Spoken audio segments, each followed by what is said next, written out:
Afterpay is a leading global retail technology platform offering consumers the flexibility to buy now and pay later. Brands have seen an increase in conversion rates, higher AOV, and lower return rates. Join the over 48,800 global fashion, beauty, and lifestyle retailers who have partnered with Afterpay today. Hi, everybody. Welcome to BoF Live. I'm here with Tim Blanks, our editor-at-large. And, usually around this time of year, Tim and I have spent several weeks on end in the back of a car navigating Fashion Week. And so we thought, well, we can't do that this year. But Tim and I have still been keeping in touch, of course. And we usually record a podcast conversation just reflecting on the fashion season that was. And so we thought, well, there's still a lot to talk about. So I asked Tim to join me. Welcome, Tim. Hi, Imran. How are you doing? Good. I like your shirt. He said neutrally, good. Thank you. I'm feeling glamour. You're feeling glamour. Glam rock. Glam rock. Okay. Well, there is a difference. I'm not capable of glamour, but I am capable of glam rock. So. Well, our conversation today is called "Where Does Fashion Go From Here?" And I know it's something that's been on your mind a lot. It's certainly been on my mind. But before we dive into that specifically, we're, I guess, 4 and a bit months into lockdown now, or limited. Well, I date the transitional moment. I came back from Paris on March the 3rd. Yeah. And I figure that March the 3rd was the day that you could feel the storm clouds had kind of well and truly gathered over fashion. So I kind of date everything from March the 3rd. I think the last time that we saw anybody actually in our flat was March the 7th or 9th. And so however many months it is since then is however long it is since we haven't seen anybody.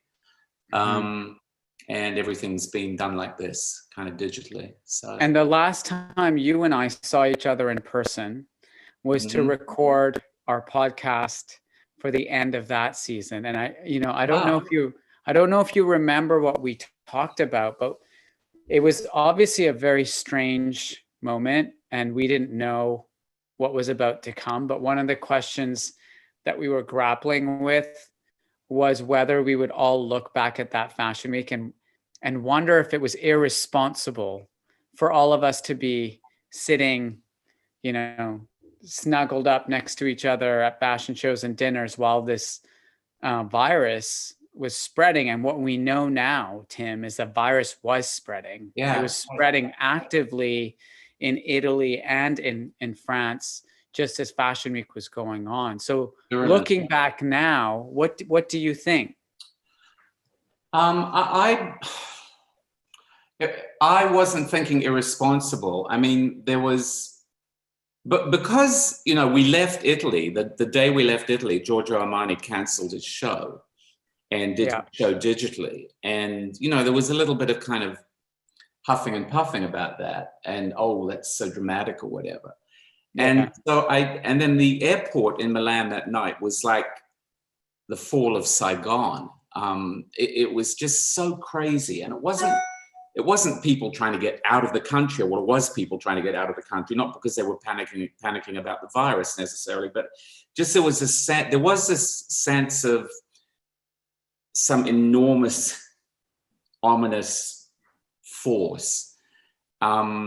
And then getting to Paris and finding that, people were saying, shall we, shan't we, have a show? And then nothing really, there were a couple of shows canceled. There was still, I always compare that whole moment to, before World War II, there was this thing, at World War I, there was this thing called the phony war. Before the war actually started, there was this moment where everybody knew there was going to be a war, but it hadn't happened. So they were kind of in this suspended animation. And that's kind of what it was like, because I don't think anybody knew it was going to be as bad as it turned out to be at that point. But still, there was this. So, I remember when I interviewed Rick Owens before his show. He said to me, "Do you think this is the one?" And I said, "Well, do you?" And we just didn't know at that point. And you know what the weird thing is? However many months later it is, March, April, May, June, 5 months later, we still don't know, because I feel that still the doctors who are shaping our opinions on this, I don't think they're completely sure what it is they're dealing with. No. It just feels, when you read epidemiologists are so excited by this virus because it is such a challenge and it's so multifocal, and it's just this incredible, opportunity to delve deep into something that human beings have never encountered before. And so the fashion industry is just kind of, as far as I'm concerned, is still, like everybody else, they still don't know what's going to happen. But I think we do know that this is the one. I mean, there may be others that come after this based on what I've been reading, but this pandemic is shaping up to be, one of those collective experiences of complete change. Yeah. And I think it's at 15 million cases now, hundreds of thousands of people dead. I mean, I think it's, as you said, I don't think any of us knew back then how bad it was going to be, but it's certainly shaping up to be much, much worse than I think many of us expected. I mean, I think when I was talking to a couple of CEOs and they said, "Oh, we thought we were closing our stores down for a couple of weeks." Mm-hmm. And then obviously that turned into months. And all the talk about first wave, second wave, and using the Spanish flu as a sort of precursor.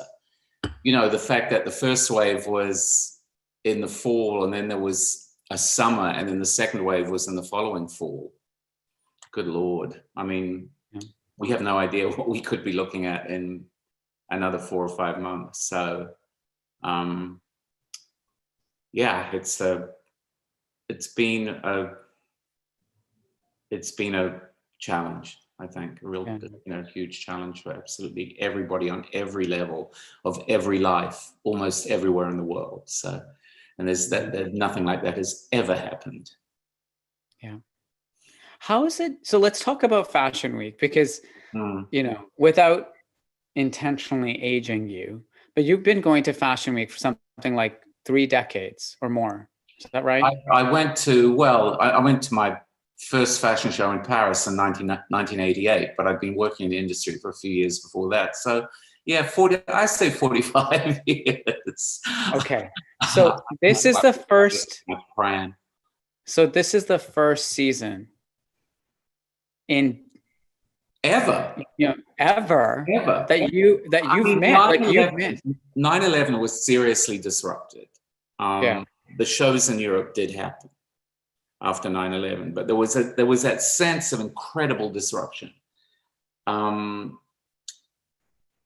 But aside from that, and then I suppose the Icelandic volcano in another way, because of all the travel plans being interrupted.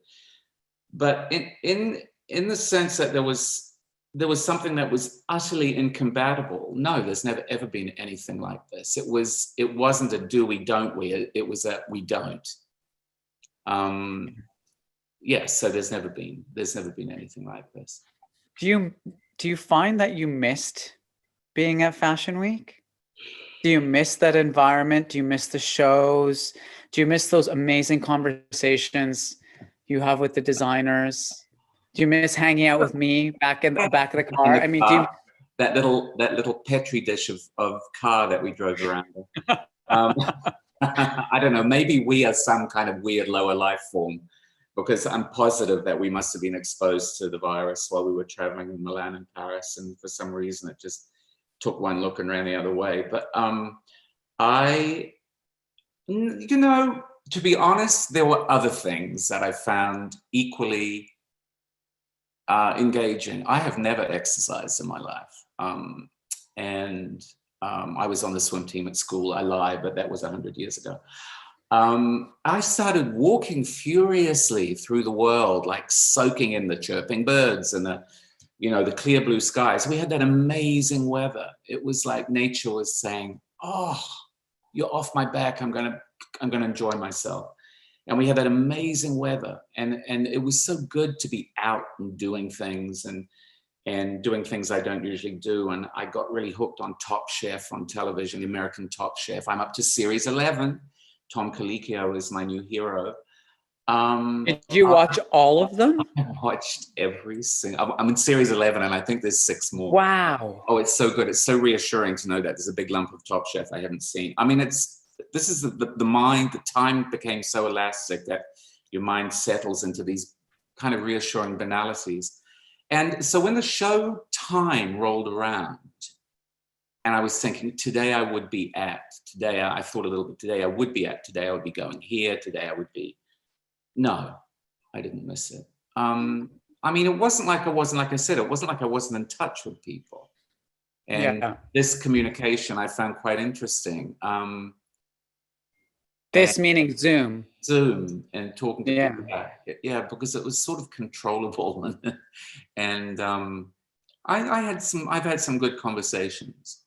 Yeah. But in terms of missing the mechanics of the whole thing, it's perfectly possible I was reaching the end of my tether with that whole thing. I've been unflaggingly enthusiastic about going to fashion shows for longer than most of the people I go to fashion shows have been alive. I go to fashion shows where they've been alive. And lately I just found there was something, the whole industry was questioning its reason for existence before this happened. And there were so many people in so many other industries saying what this did was speed up something that was already happening. What would have taken 5 years took 5 months. And I kind of agree with that if you were asking yourself any questions about what it was you were doing with your life, suddenly you needed answers that you'd been putting off for a long time. Yeah. It's a very, very long answer to your question, but that's what I do. I answer quick questions with long answers. So. That's fine. I have a tendency to do the same thing, and this is a discursive chat, so there's no end point. I feel the same way, Tim. For reasons I won't get into, I mean, I've had to go back through my calendar back to 2013 and track where I've been every day for the last 7 years. And I looked at my schedule, and so much of my life was consumed by Fashion Week. And it just made me wonder, like, is this really the best use of my time? Is this the way I want to invest, that most precious resource we have, which is time? And yes. I've had some amazing moments, experiences during Fashion Week, so I don't want to kind of diminish those at all. But in terms of the way, spending 3 or 4 months of our lives every year doing that circuit, it's I feel a bit of a weight off my shoulders, if I'm honest, and I know that sounds terrible because I love this industry, and I've seen some incredible things, but I also felt strangely liberated by the lockdown. I feel it made my mind up for me, perhaps, which I quite like. I'm very lazy, so I like. I'll put myself in a situation where the situation resolves the question that I might be asking myself. The other thing that when you mention time, how much time people talk about going to the shows in Paris or Milan or whatever, but going to the shows, you have a 20-minute show or a 15-minute show with a sort of 90-minute block around it, or maybe even more sometimes. So a lot of if I wouldn't even care to sit down and work out how much time I've sat waiting. I know. In the 35 or more years I've been going to fashion shows, how many of those days have been filled with waiting? I'm a very, very patient person. Patience is truly a virtue. It's definitely helps you deal with the increasingly ludicrous situation that everybody's finding themselves in politically. But really, I think my patience started to be tried in the last little while. And last season, even though all the time, like you say, there are these moments that are so elevated, and you just are you're so entranced by what other people are capable of. And I've always said this about fashion. I've always said this about the fact that, you know, people say you're a critic. Well, I'm not really a critic, because, you know, I'm in awe of the things that other people are capable of. And even if they're not, you know, good or whatever, there's still somebody expended a lot of time and creativity doing something that I can't do. So I found that was a kind of very inspiring thing over the years. And there's always wonderful things. I mean, fashion has this magic that it's like a vortex that just sucks all this other stuff into it. Music and art and movies and television, opera and ballet and color and blackness and gloom and joy. And it just sucks everything in. More than any, I've worked in almost every single creative field that human, because I've been doing other things for a long time before I was in fashion. And I think fashion is in a way the most complete. It has all forms of human life in it. And I think probably what we've seen recently is fashion really trying to come to grips with the iniquities, you know, the imbalances, the injustices, the prejudices and all that stuff. Just as so many other areas, so many other parts of human life are trying to, of humanity are trying to resolve these long-standing issues, and so and that made it all more interesting in a wonderful way, you know. That wasn't a question that I was answering, was it? Well, it was part of our discursive chat.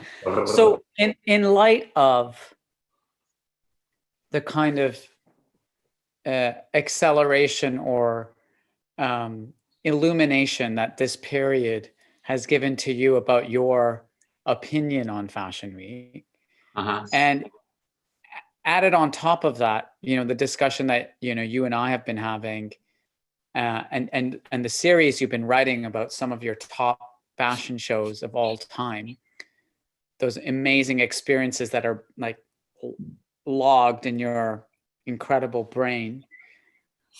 What do you make of this digital Fashion Week thingamajiggy that's just happened, and how long do you think that thing has real legs? That was phase one. And one thing I always said about fashion shows, the real physical fashion show, obviously the real physical fashion show is an incredible, at their best, fashion shows are the most magical, mystical ritual.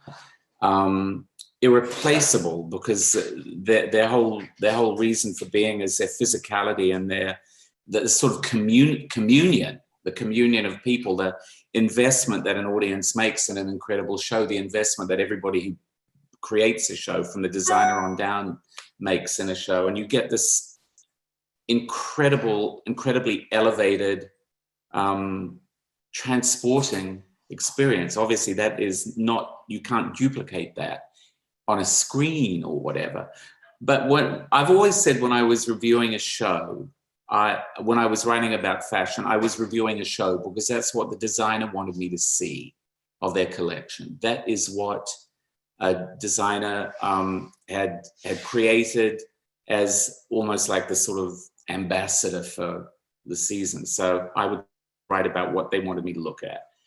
And I felt that about what we saw over the last couple of weeks, that this is what designers wanted me to see of what they were doing. So I'll think about that. In some cases, I would look at lookbooks because I was curious to see what the clothes looked like if somebody had given me a sort of attitude video, a mood video, rather than these are my clothes, this is my mood. But I felt like, I think I told you, I felt like I'd sat through a festival of short films. Yeah. And I found the whole experience really fascinating. And some of it was incredibly enjoyable. And it was really interesting to see how so many different creative sensibilities approach the same challenge. Mm-hmm. And, everything from the most sort of literal, banal way to these extraordinary flights of fancy. But you also got to see, I think you got a strong sense of what worked best. And that was interesting, I thought. After everything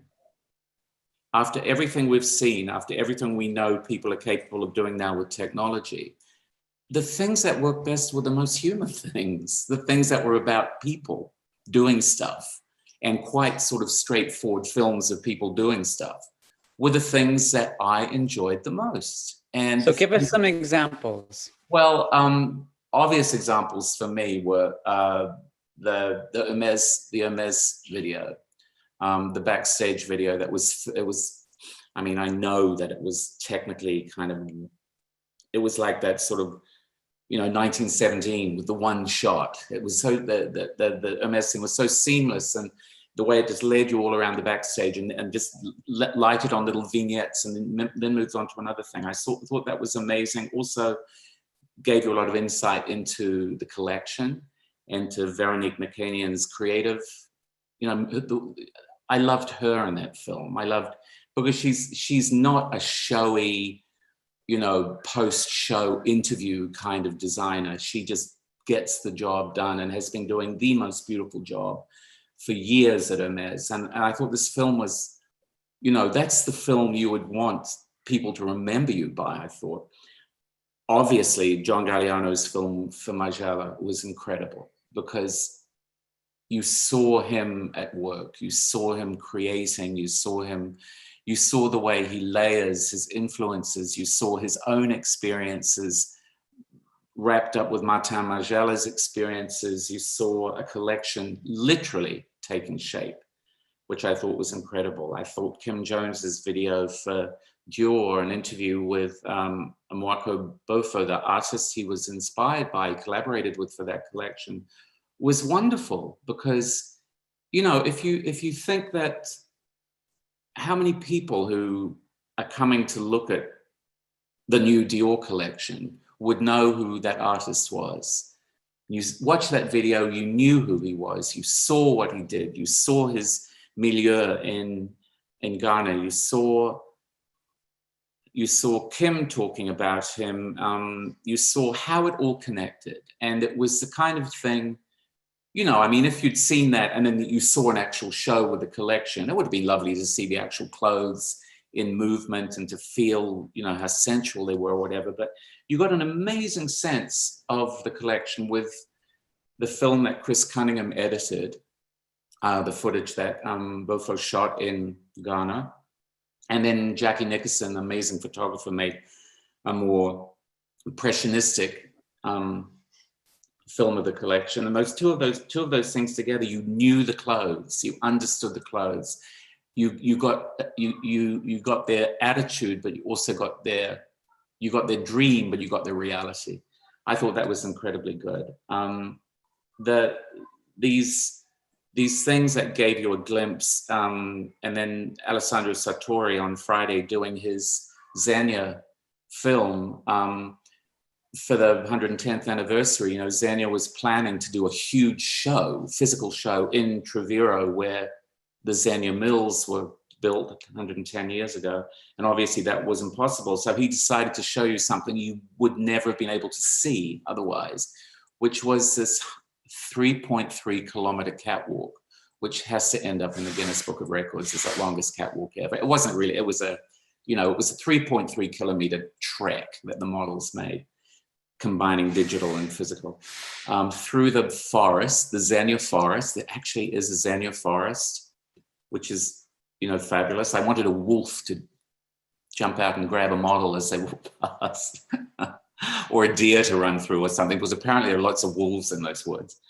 And then they walked into the mill, they walked through the archives, the actual mill, the weavery, the looms, and then up on the roof where they sort of ended with a sort of more traditional kind of walkout where you could see them. And then Alessandro was waiting for them to talk about the clothes.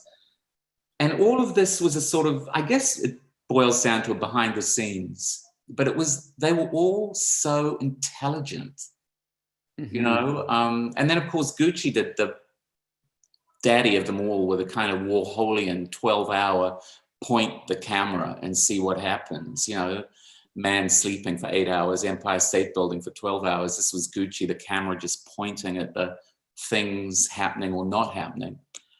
And it was all, maybe it was novelty, but it was all of that. Those things I found enthralling. And then there were the other films that I loved, which you could ask me about if you want me to talk about them. But they were the things that I would go, but you could watch again, and just there was a lot to take in. And I thought that was really reassuring in a funny way, that we're taken out of the actual physical experience of the fashion show, but we're given this other, not physical, but human insight into why these people do what they do and how they do what they do. And I found that quite moving in a funny way. I thought it was quite emotional. So what do you think all of this, if this was phase one, what do you think all of this means for September? Taking into account what's going on with the pandemic, some of the innovation that we've clearly seen over the last week or couple weeks on kind of digital presentations. And I think some people's deep desire and some big groups and brands plans to say like the show must go on. I mean, what's your prognosis for what happens now? It's not in our hands, is it? I mean, September isn't in our hands. We don't know what's going to happen in September or in January. The one thing I don't know, maybe you do know, what the numbers were like for these things. I mean, what kind of audiences these presentations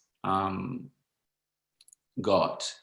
How many people? Well, it's a good question. And of course, every brand and every fashion council will massage numbers to look as big as possible. But just an anecdotal look at the view counts on some of these videos, or looking at the number of live viewers watching, say, the Gucci thing at any given time, it was nowhere near the reach that a typical fashion show would have. Yeah. And I think I watched the Gucci thing on and off. I obviously didn't watch for the 12 hours, but I watched at that peak moment when they were kind of showing all the looks. And I think there was like 4,000 or 5,000 people watching on YouTube. At any given moment. At that given moment. And they probably had it broadcasting on other channels in China and in other places. But when we do a live stream of things at BoF, like Voices, or when we did the summit recently, we also had, 3,000 or 4,000 people watching at any given time. So it gives you a sense that the amplification that they would normally have.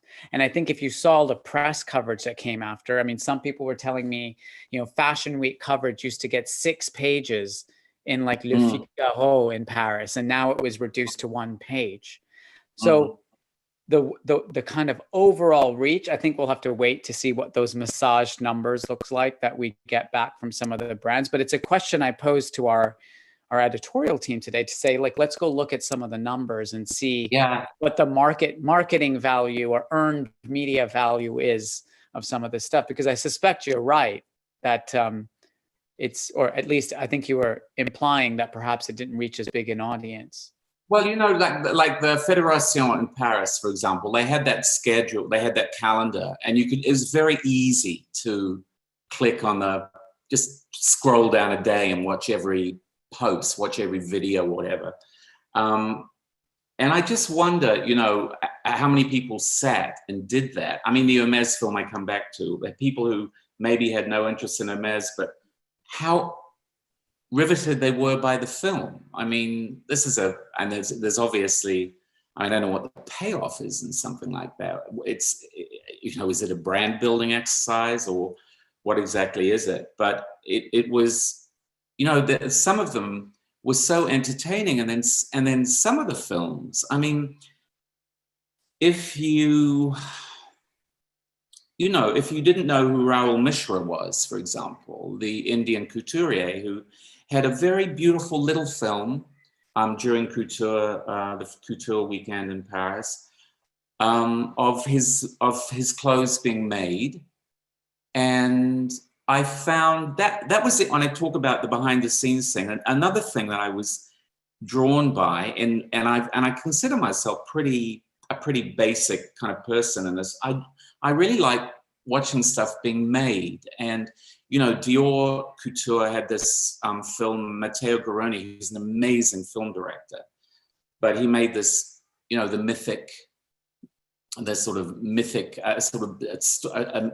recreating myths with the Dior Couture in a very kind of white,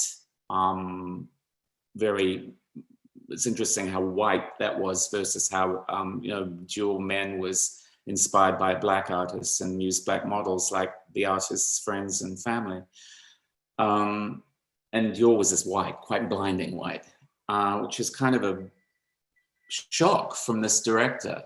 And you know, there was some controversy about that. And Maria Grazia Chiuri said, well, you know, when you're inspired by Botticelli, you're looking at Botticelli's art and you know, that's your inspiration. And Dior has made the last couture collection, the last resort collection in Morocco, was an incredibly rich, diverse statement. And this just happened to be a reflection of, I guess, what they considered to be the source material.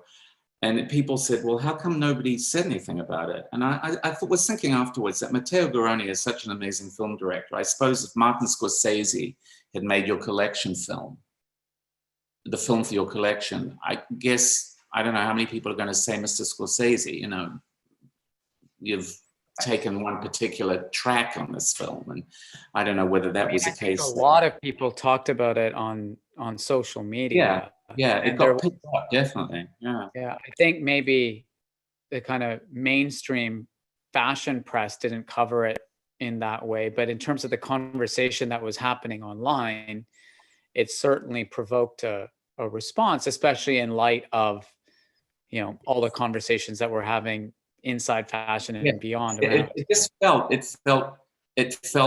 just in that moment, it felt incredibly out of touch. Yeah. But then the reason why I brought it up is because the bit I liked in that film was actually the shots of the atelier, because they were so beautifully filmed, this sort of light through the motes of dust or whatever, and the women working. Because, and also in Margiela, when you see the people sewing, because it is such an extraordinary métier. I mean, it is art. And in the same way that it's fascinating to watch film of Francis Bacon painting, or, you know, or a sculptor sculpting, and you see the actual hands, and you see both those fingers, finger painting, those portraits that he does. That element, I thought, reminding people that fashion is this very extreme, evolved craft, I thought was really good. I mean, you know, we're looking at fashion from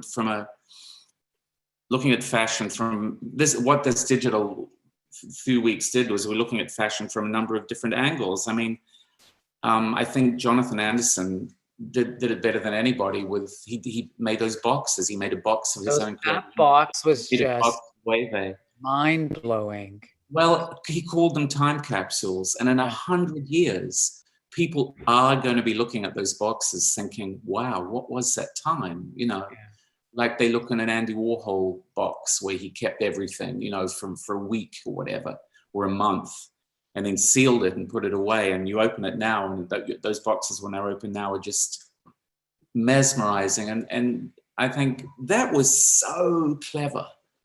And that was, you know, the stuff that came out of this moment that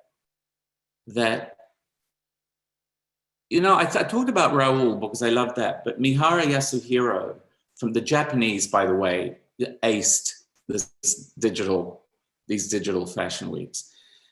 I think every Japanese designer made something that was so good. You know, Rei Kawakubo didn't show, but Yoji's film was really, it was pure Yoji, but it was still lovely to see it, and you could feel the clothes. I thought the Issei Miyake film, honestly, of all the films I saw, if you're thinking about the promotion of clothing, or giving you an insight into the actual clothes and making you desire the clothes, I thought that was the one that made me want to run to an Issei Miyake shop and buy the clothes. Not that I need much incentive to do that anyway. But the Mihara Yasuhiro film with the puppets as kind of knitted socky puppet things going to a fashion show, and then actually sitting and seeing his clothes walking out, and it was quite long, but it was so poignant, and for some reason it just ends in the darkness of the puppets, kind of without the human animators. The puppets just kind of slumped in darkness, and I thought, whoa, metaphor. It was just I mean, that's when I was thinking, I felt, you know, I always feel privileged that I've been able to see the things I've seen. But there were moments during these couple of weeks where I thought, I'm happy, I'm really happy I saw that. You know, I feel better for seeing. You definitely got to see more than you'd normally see, right? Because like Hermes and Yoji and some of these shows, like you haven't been able to review all of those shows. So you were able to cover more of the gamut, you know, because you usually split the shows with Angelo. You both see a lot, which must have been nice. Well, it was comfortable and it was convenient. Yeah. And I didn't have to climb in a car and drive for an hour to something. So yeah, it was definitely that. So back to September. Can you imagine getting on a plane, going to Milan or Paris in September? No, not now. I can't. No, not right now. I think the situation's incredibly volatile. I don't. But these were men's shows and a bit of couture. This isn't the sort of full, you know, the full momentum of fashion. This isn't, you know, that like Dries, for example, did a taster for September, which I thought was very good. It was only a minute or so, but it was a good taster. It made you scratch your head and want to see more. I thought Dries wasn't showing in September. Did he say that? Well, the film that he showed, the little short film that he showed with Jonas playing imaginary drums with a sort of exploding plastic inevitable light show behind him, which kind of Velvet Underground-y, I thought, which of course I was always going to love something like that. But no, I thought that was the idea, that this is a sort of prelude to September. Well, let's see what happens. I mean, people seem to be changing their plans, but I think at some point Dries came out and said he's not going to do a show in September. Oh well, this was, I mean, what I'm saying is that there were a lot of big guns who weren't present in this for various reasons. And September, if something happens that makes the sort of physical thing impossible, obviously, if everybody is preparing a visual correlative, a digital correlative of their actual collection, then it changes everything. It's going to be a lot more difficult, a lot more cluttered. I feel that there were people in these schedules who you normally maybe wouldn't be aware of in the normal calendar, who had a slot. And I could see it being a lot more crowded in September if everybody has to do this. But how does a show happen? How do you do I know Dolce & Gabbana and Etro did socially distanced shows. And I proved it was possible. I think if they happen, the shows will be highly localized in terms of the audience, because I think most people are like you. They can't really imagine themselves getting onto a plane or a train to go attend Fashion Week at the moment. But people who live in that city, so Jacques Mus did this show the other day, and it sounds like all of the press who live in Paris went to that show. And so maybe that's what happens in September if the shows do indeed go on. I guess if in the worst case scenario, if there's a second set of lockdowns and things become much more strict, then that won't be possible. But right now it looks like, localized audience shows then broadcast digitally, and with this other element added to it for online engagement, that seems to be, at least I think, what's possible right now. Well, and then who? It all comes back to that question that we've been knocking around in the initiative, the Rewiring Fashion Initiative. It is who are fashion shows for, ultimately. And I thought it was interesting reading what buyers had to say about the digital experience, and how that was surprisingly positive. I thought a lot of what I read. People weren't, obviously, people saying we love to touch the clothes. We love to, it's so important for us to be with our teams and talk about things when we're looking at stuff. But I thought on the whole, they were pretty positive. Prada definitely seems to have struck a very, very major chord with what Mucha did with that collection, where she said she had time for the first time.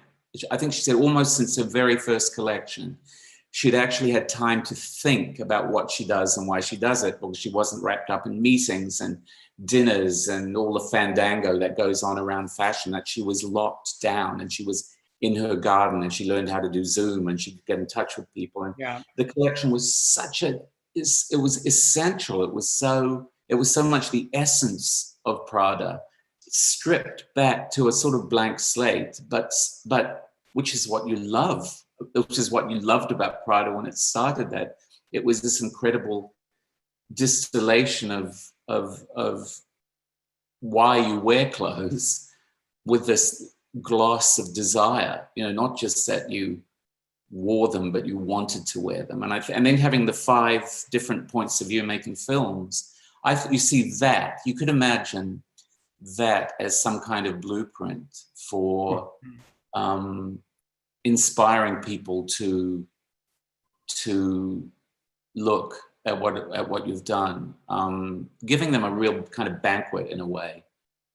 Different points, but those 5 artists, or 5 the photographers, the filmmakers, and artists were kind of like the audience, 5 points of view in an audience, And Prada was always about different points of view anyway. So I thought that was very smart. You saw germs of opportunity. You saw possibilities, I think.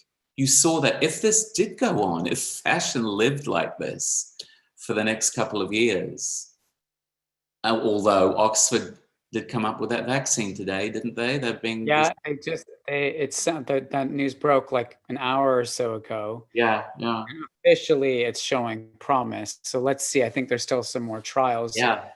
Everyone says the vaccine, if and when one is discovered and it works, that really unlocks everything, literally. But with the economic impact that the industry's already felt this year, it's going to be very hard, even with a vaccine, for everything to bounce back immediately. Because it feels like, going back to what we were talking about at the beginning, it just seems like such a momentous shift in perception and the way all of us are thinking about life. And which kind of leads me to my last question for you, which is, everyone's talking about this reset. We're going to have a reset. The industry is going to have a reset. Personally, we're going to have a reset. The world's going to be different. We're all going to care about sustainability. We're all going to buy less stuff. What do you think? Oh God, if only. Yeah.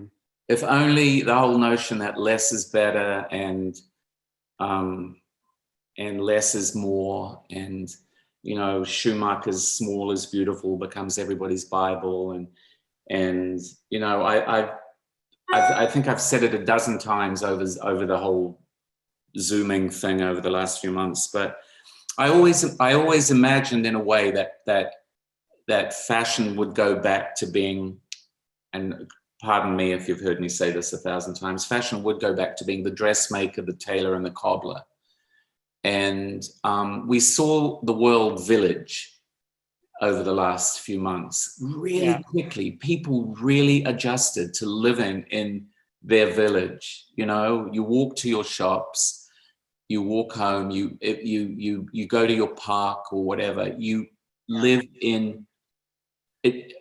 There might be 9 million other people within an 8-mile radius of you, but you're in your village. And there was a New York Magazine's coverage at the beginning when New York was just buckling under the strain of the virus.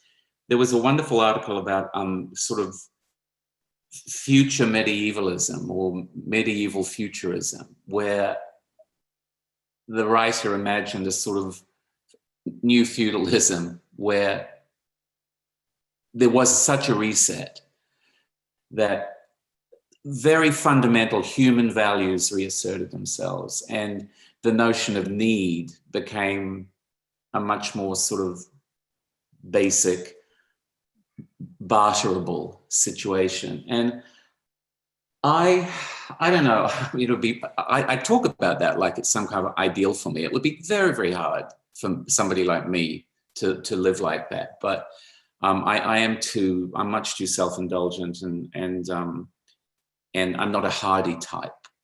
But I can see that kids care a lot less about things that I cared about. That other things are important to them. And I think, certain things come naturally to each generation, and the things that came naturally to me don't seem particularly important to people, to other people. And the things that come naturally to them seem completely impenetrable to me. Like what? Oh, you can't make me say that on Zoom. No, I just, creature comforts mean something different to me. I've had my living under a bridge years, I've had those. I've had that. I've lived those years where the things that were important to me weren't things like my well-being and where I was going to sleep and all that sort of stuff. It would be, I'm not saying unseemly, but it wouldn't be a good look for me to go back to living. I used to live in a squat that had no electricity or hot water, or, but you just did it. It just didn't, you didn't even ask. So I lived with, people who, if they were casting Lord of Orcs, I was living with sort of people who were going to audition for the role of orcs. It didn't matter. It was just, you're young and there were other things that were important. I feel that happening now. I love the protests. I love the sense that there's revolution in the air, because it's so essential. It's critical. This momentum for change cannot be diverted. It cannot be stilled. And it must roll on. And I think fashion has to be part of that. And fashion, obviously, the way fashion was confronted by the situation of being confronted by, there's such a yen to make things the way they were. Please make everything right. Please turn the clock back to the way it wasn't good. It wasn't good for people. It wasn't good for designers. It wasn't good for retailers. It wasn't good for anybody who was working in fashion. And we have an opportunity, that's what the reset is. We have an opportunity to make it good, maybe. You know, you want to be part of the solution, not the problem. So, yeah. And that's the reset, being part of the solution, not the problem. Yeah. Did that make any sense whatsoever? It did. It did, because it gets to this kind of wider question around, you know, what it all means in the end. So we have a couple of questions, Tim, from our community, and I just want to call on them really quickly. The first question is going to be from Elizabeth, who's joining us from Boston. So let's wait for Elizabeth to come on screen so we can see her question.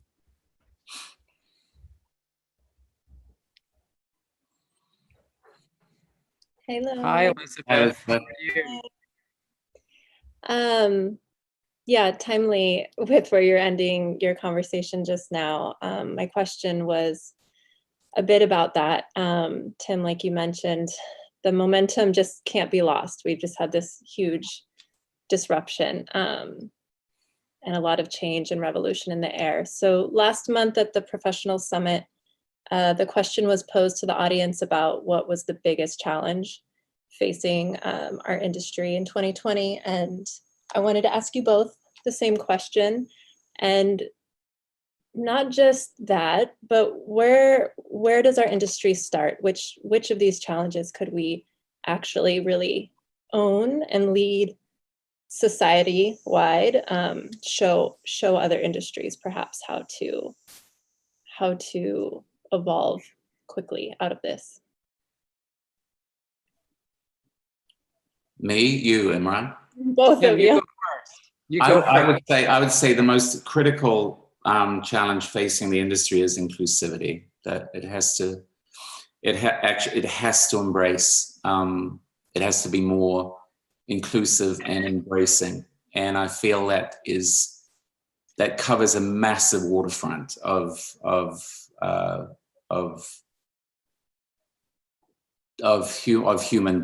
human types, races, genders, education, you know, just everything that I ever loved about fashion. When I look back now and I realize, you know, like so many things, you just never questioned that they weren't rooted in, they weren't necessarily rooted in good things. And I feel that, to me, inclusivity is the most critical issue. That opportunity needs to be equal for everybody.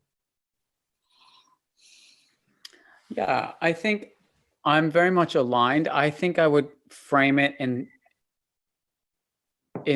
using the word ethics, because for me, it goes beyond inclusion, as I think most of us in the industry have been talking about it up until now. So originally it was like, you know, the faces, you know, if we look at the dialogue around inclusion, it was about like, you know, the models in the shows or the people in the campaigns. And now the conversations move towards, you know, the people who are decision makers sitting around the table. I would go even further and say it's also the people, you know, Tim was talking earlier about the people making our clothes. And, you know, one of the most shocking things for me during this period over the last 4 or 5 months is just how much pressure has been put on the people at the very early stages of the supply chain making clothes, often in unconscionable conditions, which is why we call that summit How to Build a Responsible Fashion Business, because it's about ethics as it pertains to people, but it's also about ethics as it pertains to our industry's impact on the planet. And so if you take those things together, not only does fashion have an important responsibility to address those issues, just because this is such a big industry that has such a huge kind of impact on the planet and the people, but also because it can set an example. If the industry puts the right priorities in place and begins to actually measure progress. And I think there's a long way for us to go to get there. But just overall, this industry is so important. It's so big. It touches everybody. And there's so much of an opportunity to do things better, so I'd frame it, we just have an ethical a moral responsibility to do better as an industry. And then where do you feel accountability fits in that as well? I mean, I think for human beings generally, accountability needs to be a lot more vital in the way that we approach any of the problems that confront the whole human race. I mean, because accountability tracks through everything, from sustainability and racism and sexism, and that people need to be accountable for their actions. Yeah. And nobody's held to account. They're just not. It's shocking. Yeah. Thank you, Elizabeth, for your question. Thank you, Elizabeth. Thanks. We have one more question, and the question is from, I think it's James. Yes. James, who is outside of New York. So let's wait for James.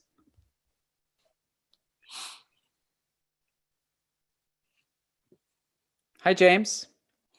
Hi, James. How are you today? Well, thank you for having me, Tim. I have to say this is a huge honor. I'm a big fan. Thank you.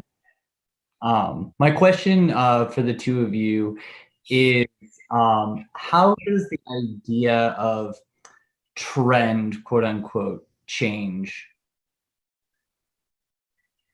I think we've been talking, especially as I've worked in the very commercial part of the industry, about dissemination of trend from the high to the most commercial. And we've talked a lot about this morning about runway changing. So as that evolves, how does the idea of trend evolve in your mind? I think trends are kind of non-existent. Yeah, I agree. I think that, or non-existent, or we've transcended trend, or I don't know, that there are the things that seem to be shaping the industry as sort of post-trend in a way, I mean, I think something like sustainability, I mean, if there's power in trend, then obviously if things like sustainability become a trend and that gives them the power to sustain themselves, that would be good. But I think the industry, I think the things that confront us are too big to be kind of compartmentalized as trends. I mean, when I think of trend, I think of short or black or red or puffy sleeve, or I don't know, fashion trends. And I think we've kind of gone beyond fashion trends. Yeah, I completely agree with you, Tim. I feel like that happened long before COVID. Oh, yes. We ended up in a world where, and this is similar in all sorts of cultural genres. In the music, when I grew up, there was like 4 types of music you could listen to.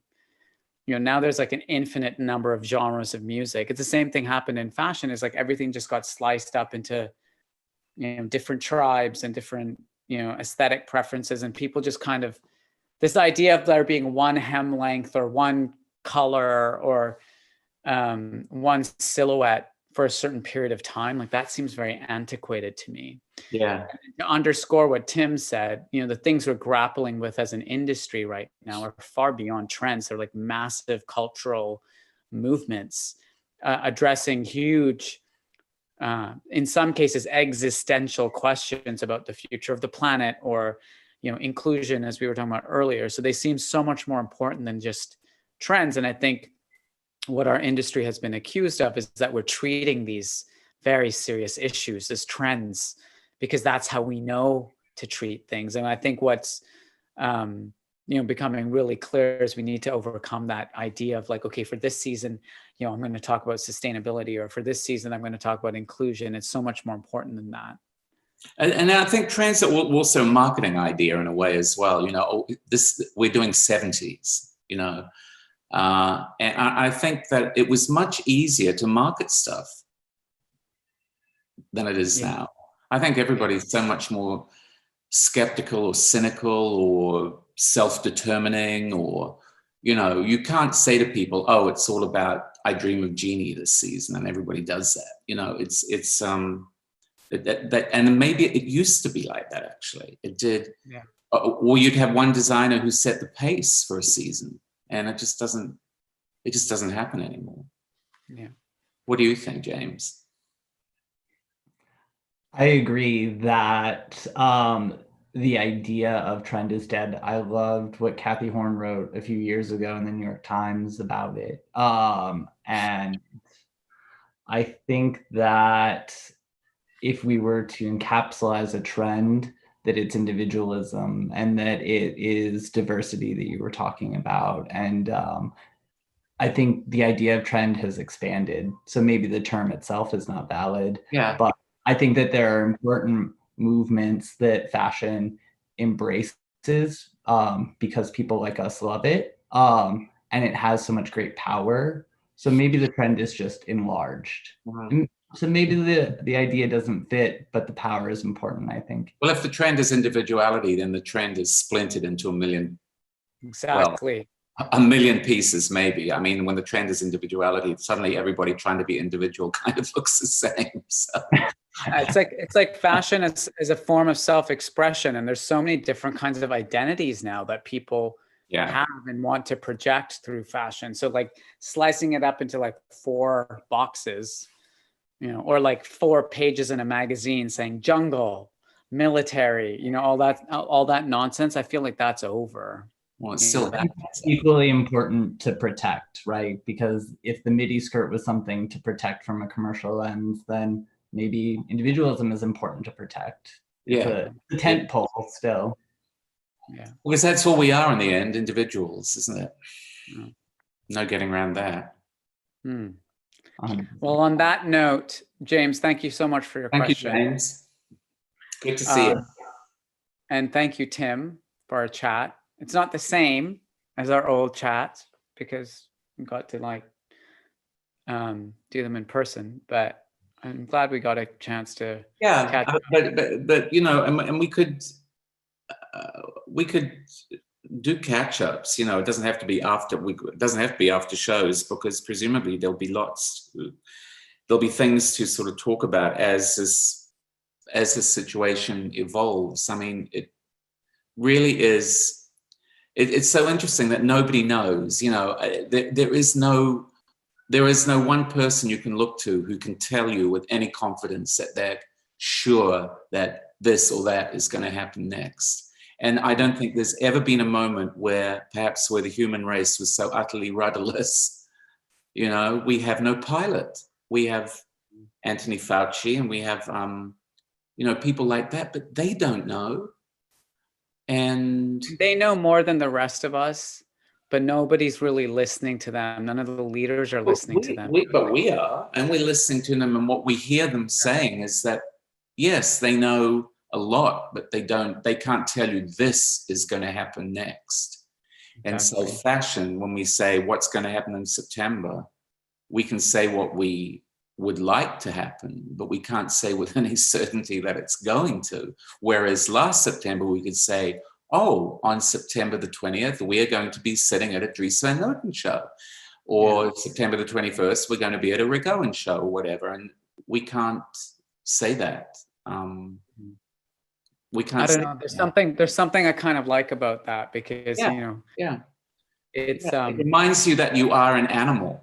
Exactly. And we the human race is actually we are part of the animal kingdom, and you're wearing an appropriate shirt. We had lost touch with that we are part of the grand continuum of nature, and animals don't know what they're doing on September the 20th, unless they're doing some kind of mass migration somewhere and it's programmed into their genes. But no, we need to get back in touch with all of that. Yeah. Well, yeah, let's do another one of these chats again soon, Tim, because it's you're Okay. right. All right. But thank you so much. And thanks to all of you for joining us. This is Imran Amed, founder and CEO of the Business of Thank you, Fashion. everybody. We are pleased to have you with us for BOF Live. Join us for more episodes of BOF Live next week. And yeah, thank you. Bye.